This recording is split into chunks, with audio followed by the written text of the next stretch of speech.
राजाओं का वृत्तांत पहला भाग अध्याय 12।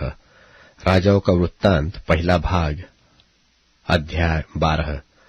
इसराइल से राज्य का दो भाग हो जाना। रहोबियाम तो शकेम को गया, क्योंकि सब इस्राएली उसको राजा बनाने के लिए वही गए थे।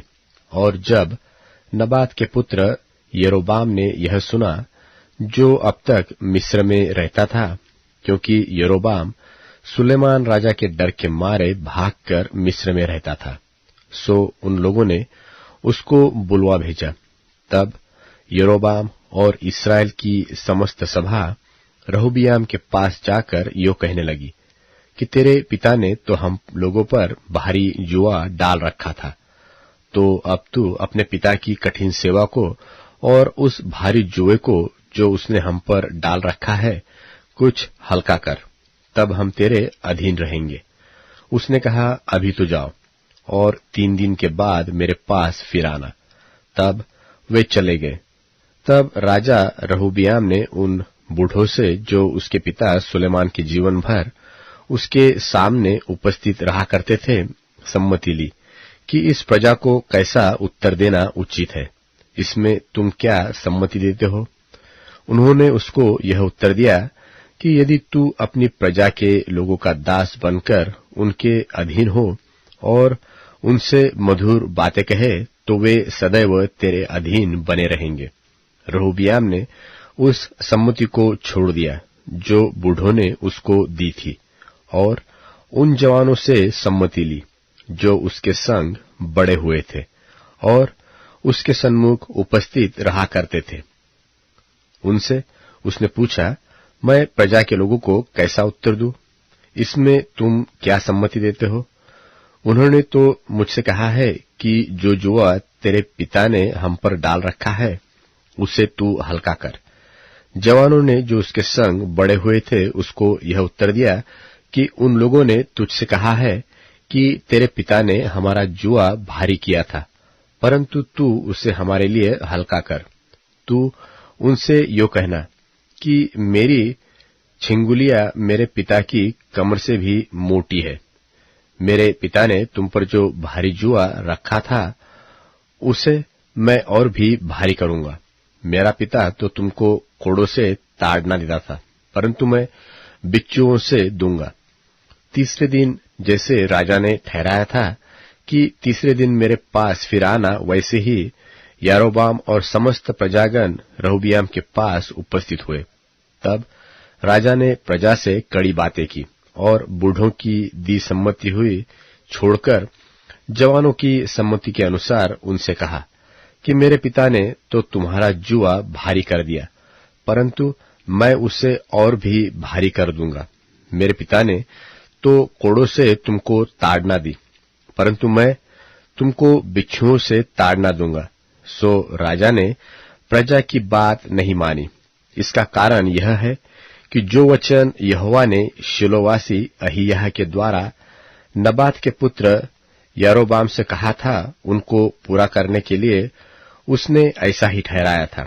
जब सब इस्राएल ने देखा कि राजा हमारी नहीं सुनता, तब वे बोले कि दाऊद के साथ हमारा क्या अंश?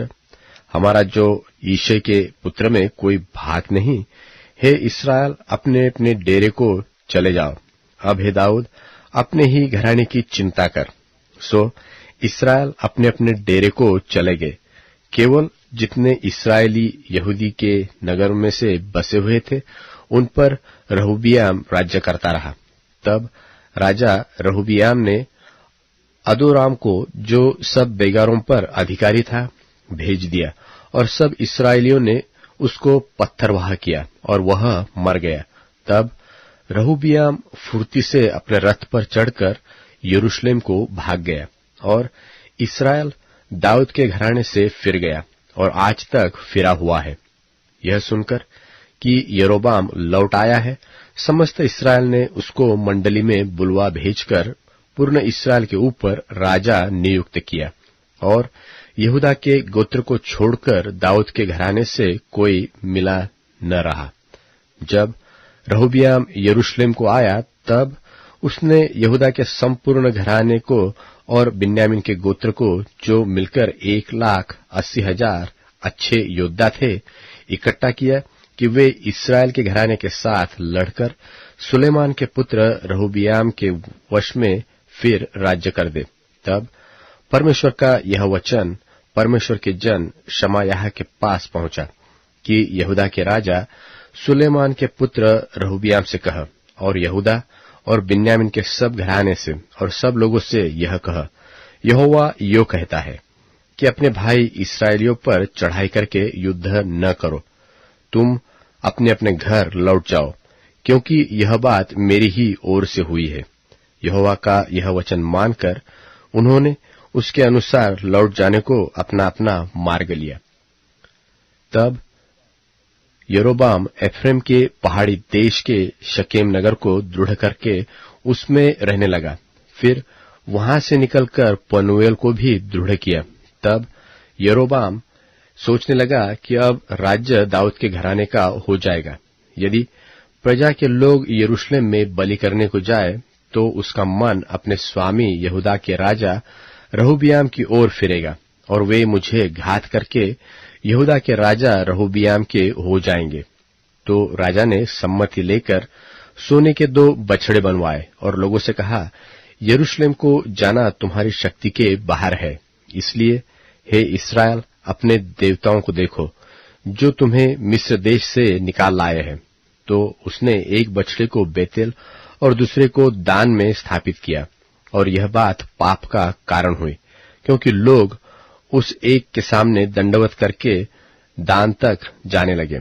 और उसने ऊंचे स्थानों के भवन बनाए और सब प्रकार के लोगों में से जो लेवी वंशी न थे याजक ठहराए। फिर यारोबाम ने 8वें महीने के 15वें दिन यहूदा के पर्व के समान एक पर्व ठहराया और वेदी पर बलि चढ़ाने लगा।